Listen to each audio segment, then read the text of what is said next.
Et c'est avec Basekou qui s'est intéressé aux travaux de rénovation, d'équipement et d'aménagement du nouveau siège du ministère des Postes, Télécommunications et de l'économie numérique. Et je vous le disais à l'entame de cette émission, le projet va coûter près de 20 milliards de francs guinéens financés par le BND, entendez, et donc budget national de développement sur l'exercice 2023. Les travaux confiés à Mining House par entente directe, donc du gré à gré, et pour une durée de 12 mois. Et l'autre projet du même départ concerne les travaux de rénovation, d'équipement et d'aménagement de la cité Almamia, composée de 6 vieux bâtiments, la cour de la Sotelgui notamment, fixée à 65 milliards de francs guinéens pour un délai d'exécution de 12 mois. Basekou, vous tenez des éléments d'information sur le dossier.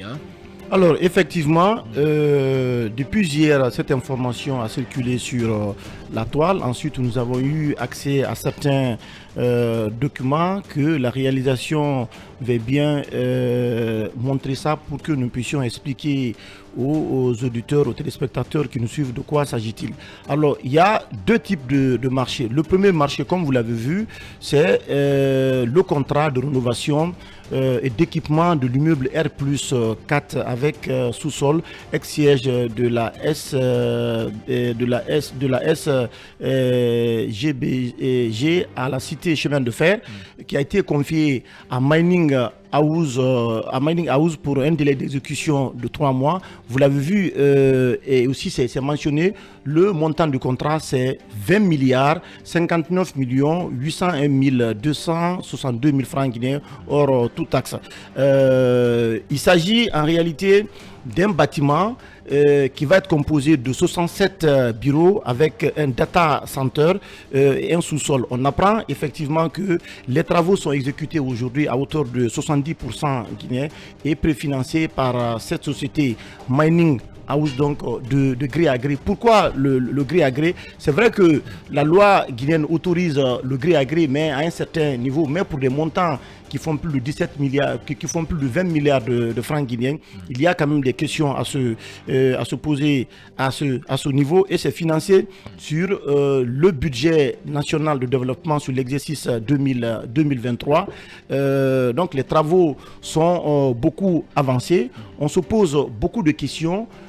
Comment la rénovation, l'extension d'un bâtiment qui va servir de siège du ministère des Postes et Télécommunications de l'économie rurale, de l'économie numérique sous la transition va coûter 20 milliards de francs guinéens, alors que le gouvernement dû se battre aujourd'hui pour mobiliser des montants assez importants pour financer les 10 étapes de la transition. Donc les travaux sont confiés à Mining House, qui a l'habitude de gérer un certain nombre de marchés du département et du gouvernement. Vous savez, les procédures de passation de marchés publics sont complexes et sont parfois lentes. Elles prennent 5 à 6 mois. Et le gouvernement veut contourner parfois toutes ces procédures-là pour que les travaux soient exécutés et financés dans un bref délai, disons avant la fin 2024, que la plupart de ces chantiers puissent être rendus.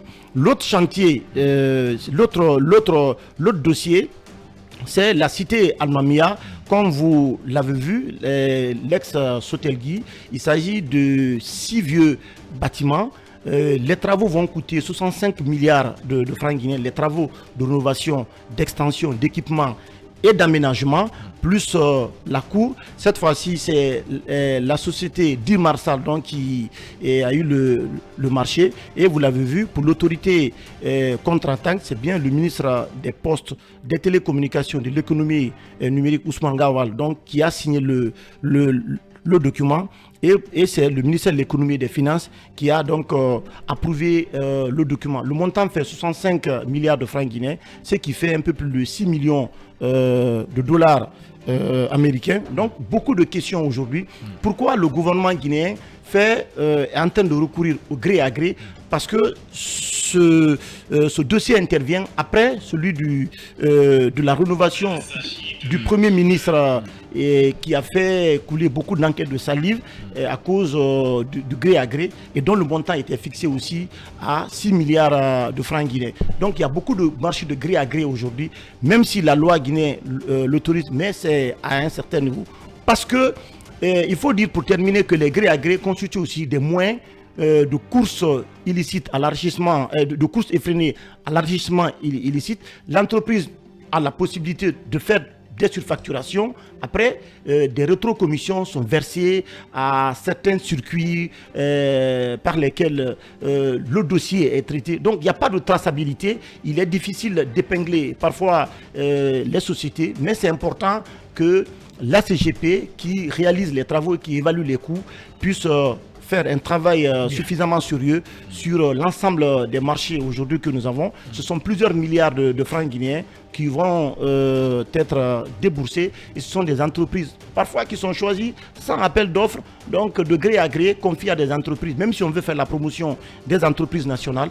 Mais c'est important que les procédures de passation des marchés publics soient respectées. Il a dit, quand le montant dépasse 500 millions de francs guinéens, il faut faire un appel d'offres ouvert, et quand c'est des millions de dollars, il faut faire un appel d'offres international. Mais on voit aujourd'hui que la pratique ici c'est le gré à gré. On permet à des départements ministériels de faire recourir au gré à gré pour que des marchés, des projets qu'on érige en priorité nationale soient achevés avant la fin 2024. Pourquoi cette pratique aujourd'hui? Il y a lieu de se poser beaucoup de questions et il y a d'autres projets, d'autres dossiers également que nous avons sous la main. Et ce sont des marchés de gré à gré. Est-ce qu'on va dire que le gré à gré est-il devenu la marque de fabrique du CNRD? Des pratiques qui ont gangréné le régime Alpha Condé, qui ont été dénoncées ici. Il y a beaucoup de questions à se poser là-dessus. Beaucoup de questions à se poser là-dessus. C'est un dossier qu'on va suivre de près, où tous ces dossiers vont être suivis de près par notre desk enquête ici à FIM Guinée. En attendant, un petit commentaire là-dessus, Mamadou Boyi, vous qui êtes notre spécialiste des questions économiques, quand même, ce sont des chiffres qui font chaud, en tout cas chaud au dos, hein, si on peut appeler ça ainsi. Oui, ils font froid au dos. Dans une certaine mesure, oui. Mais ce que je voudrais quand même souligner, c'est que pour une gouvernance vertueuse et responsable, il faut que des principes comme la moralisation de la gestion publique soient une priorité. La transparence, la reddition des comptes, c'est important. Je pense que la vocation de tout gouvernement, c'est de mettre en place des politiques qui visent l'amélioration des conditions. Évidemment, des conditions de vie des populations. Si aujourd'hui, toi, Khalil, Basekou, le grand frère connaît, nous roulons sur des bitumes, je pense que c'est une bonne chose. Vous imaginez plus de 65 milliards pour seulement la rénovation et l'extension des ministères. Oui, mais attention. Dans un petit bâtiment, dans un pays pauvre, dans un pays où pratiquement les hôpitaux publics sont en manque de tout quand même, Boy. Ne perdez pas de vue que l'extension, la rénovation et l'équipement d'un immeuble peut aller au-delà de son montant. Cela dépend de ce qu'on veut faire. De l'envergure du projet. Voilà, de l'envergure du projet et de commodité du projet. D'accord? Ce n'est pas exclu que la rénovation d'un immeuble soit coûte un peu plus cher. Ce n'est pas le montant. Voilà. Ce n'est pas le montant en soi. Mais ce sont les procédures. Voilà. Ici, les 65 milliards dont on parle, vous le concède. Les 65 milliards dont on parle pour la rénovation de ce siège, puisque vous le savez, l'ARPT, actuellement, le ministère des Postes et Télécommunications est, n'est-ce pas, logé dans cette enseigne. Alors que là-bas, c'est le siège social de l'ARPT. En principe, le ministère des Postes et Télécommunications ne devrait pas être là. Mais malheureusement, faute de place, faute de cadre idéal, le ministère est logé là, même si par endroit, j'aurais appris que cela aussi a créé beaucoup de bisbilles là-bas.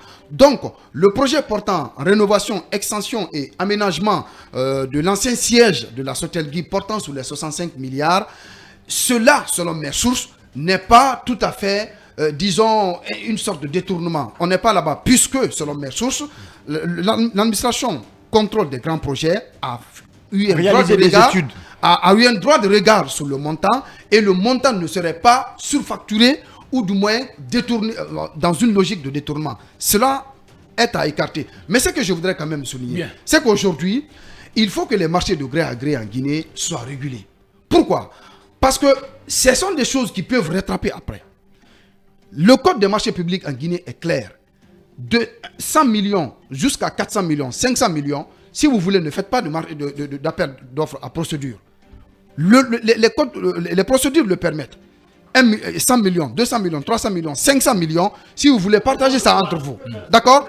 Mais lorsque le montant d'une commande publique, parce que là, on parle d'une commande publique, là, la construction, la rénovation et l'équipement d'un siège social d'un département ministériel, c'est une commande publique.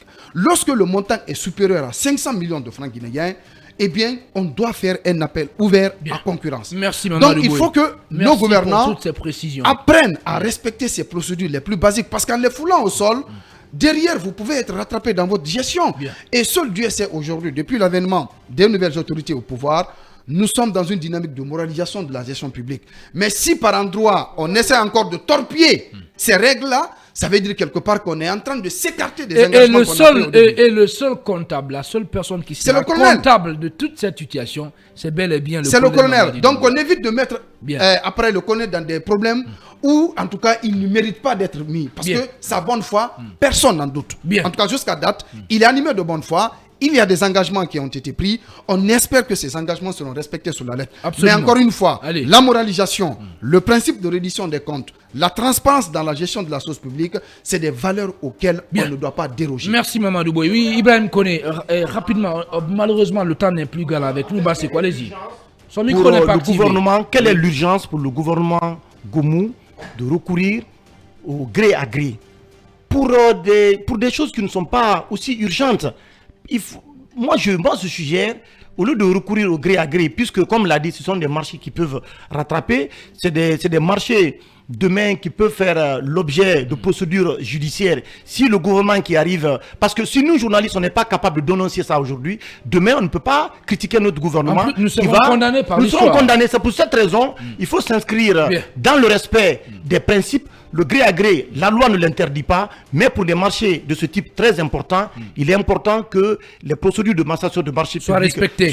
Il faut faire des appels d'offres. Merci Ibrahim Koné. Mais à ce niveau, je suis entièrement d'accord avec vous, mais il faut comprendre. Tout à l'heure, Boy le disait, la vision du chef, la vision du colonel Mamadi Doumbouya, ça a été très clair dès le début de la transition. Et il ne cesse de le répéter. La CRIEF est là pour tous les travailleurs de l'administration publique. Bien. Il ne le cesse de le dire. Ça a été toujours martelé à chaque rencontre et tous les administrateurs il faut aller de ce pays. Il faut aller au-delà de la parole, Ibrahim Koné. Non, mais attendez. Il faut aller au-delà de la parole. Écoutez, il y a des gens. Non, je suis d'accord. Alors, je suis d'accord avec vous. Oui. Alors, revenons au cas des gré à gré. Vous savez, les gré à gré, les marchés gré à gré, en République de Guinée, dans nos textes de loi, sont permis par la loi. Mais ils sont encadrés. Et c'est bien encadré. Et même le montant que Boy a dit est très élevé. Aujourd'hui, dans un ministère, la PRNP ne peut pas passer un marché de, je ne sais pas moi, de 200 millions sans faire un appel d'offres. Ce n'est pas possible. C'est complètement pas possible. Mais il faut comprendre qu'il y a des marchés d'utilité et d'intérêt public où le chef de l'État, ou pour des raisons d'État, qu'on peut même des milliards donner un marché gré à gré. Mais pas encourager cela, la normalité, il faut bien... pas qu'on encourage vraiment ces pratiques. On n'encourage pas... Non mais si, c'est ce que j'étais en train de dire. Demain, un gouvernement va venir demain, va encore, au nom d'une urgence ou d'une priorité nationale, va sortir des milliards des caisses de l'État pour financer des projets de développement au nom d'une urgence, et on va continuer à faire le gré à gré. C'est ce qui a fatigué ce pays. Et mieux que ça, il faut que je vous le dise, le gré à gré, c'est un moyen de course effrénée à l'enrichissement illicite. Parce que des marchés sont parfois surfacturés et des rétrocommissions sont versées à des structures qui participent à l'élaboration des projets. Il n'y a pas de traçabilité. C'est pour cette raison on dit qu'il faut arrêter le gré à gré. Il faut lancer un appel d'offres et que les contrats soient enregistrés au niveau de la CGP. Nous ne pouvons pas nous inscrire dans une gouvernance vertueuse et pratiquer et faire des choses sur le terrain qui sont en porte-à-faux avec vraiment la vision que nous avons. Voilà. C'est de ça qu'il s'agit. Je t'ai bien écouté. Allez, en 30 secondes. Écoute, en 30 secondes, il y a de ces marchés, il faut bien que tu le comprennes. Et ça existe partout. Le gré à gré n'est pas encouragé, je le dis encore une fois. De plus. Maintenant, au-delà de cela, dès l'instant que vous avez vu ce contrat, il a été signé par le directeur, M. Diallo des marchés publics, par le ministre de l'économie et des finances et par le ministre de tutelle. Dites-vous que le travail en amont a été fait par toutes les services y afférents. Bien. Allez. Et à ce niveau, je veux dire, il faut une fois encore encourager et féliciter. Aujourd'hui, vous avez beaucoup de passations de marché et que les PRMP, le marché public, la CGP veillent au grain sur l'exécution. Merci beaucoup. Maintenant, savoir est-ce que c'est un marché gré à gré, ça dépend des autorités. En tout cas, l'avenir nous édifiera. C'est important de le dire. L'avenir, le temps, surtout le temps, est le meilleur juge. Allez, Mirador Mix se poursuit dans un instant.